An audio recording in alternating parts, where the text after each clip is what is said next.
You know, I remember growing up and being able to easily recognise all the cars on the road. You had Fords, Holdens, Toyotas, Mazdas, Mitsubishis.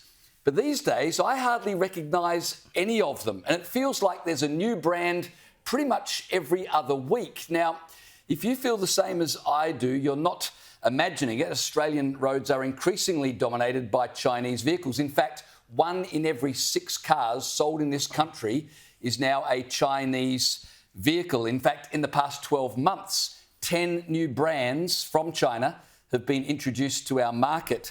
Consider the pace of change when it comes to cars in this country. Back in 1970, we had a population of 12.5 million people. We manufactured in our own factories 475,000 cars. We exported cars to other countries. But in the space of just 50 years, we've gone from manufacturing and exporting vehicles to importing every single car on our roads, and increasingly from China. So here's the question.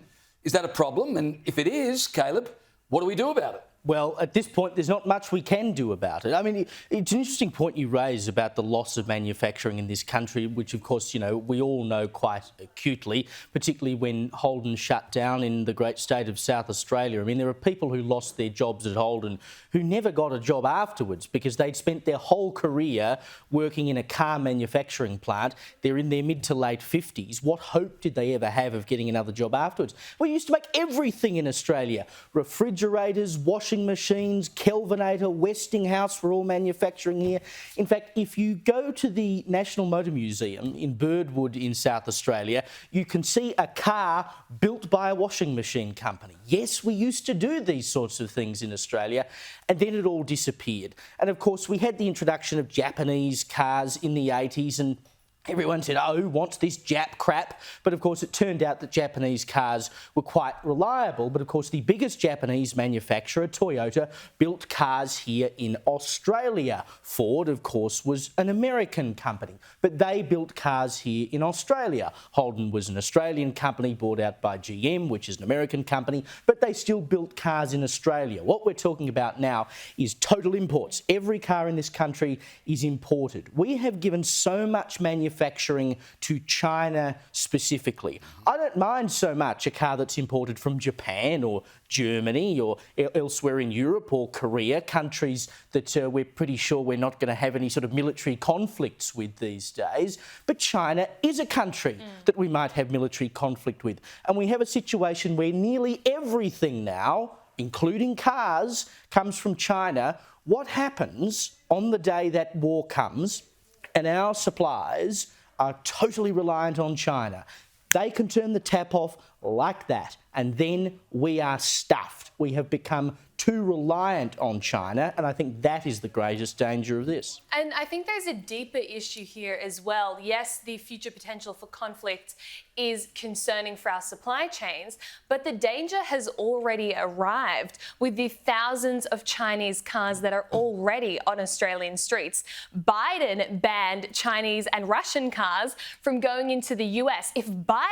If Joe Biden is banning something and actually taking action, you know it's really bad. And part of the problem with these cars is the amount of data harvesting they can do. They can see your location. They have cameras, so they can see you while you're driving. They can see where you're driving. And under Chinese law, Chinese companies are legally obligated to pass that data back onto the CCP. So we are hopelessly exposed. But it's even more concerning because our minister for cybersecurity, Tony Burke himself, drives a Chinese car. And he's been questioned on this. What if you're going to sensitive sites? How much data are they getting from you? What steps are you taking to mitigate the national security risk of this?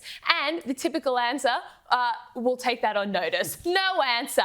And this is happening from our ministers down, and we are so exposed. And that's the issue with automobiles now, because they're not like they were, but they're basically computers on wheels now. Hence the national security risk that was not a factor 20 years ago. We wouldn't have been even thinking these thoughts. But now suddenly it's not just about our manufacturing base that's been lost. It's not just about supply chain being interrupted. It's about national security, and it's a big problem. But whether anything will be done about it, if Tony Burke won't change his habits, because of this. You can't expect anybody else in the Yeah, country. and Chris Bowen's also been flogging Chinese cars on his social media because, of course, the EV tax credit is one of Labor's proudest achievements. So he's literally flogging BYD Chinese cars as a minister for the Australian government. But, and imagine as well, because of course data is collected centrally, and we know it's being collected centrally because you've had car manufacturing companies actually selling data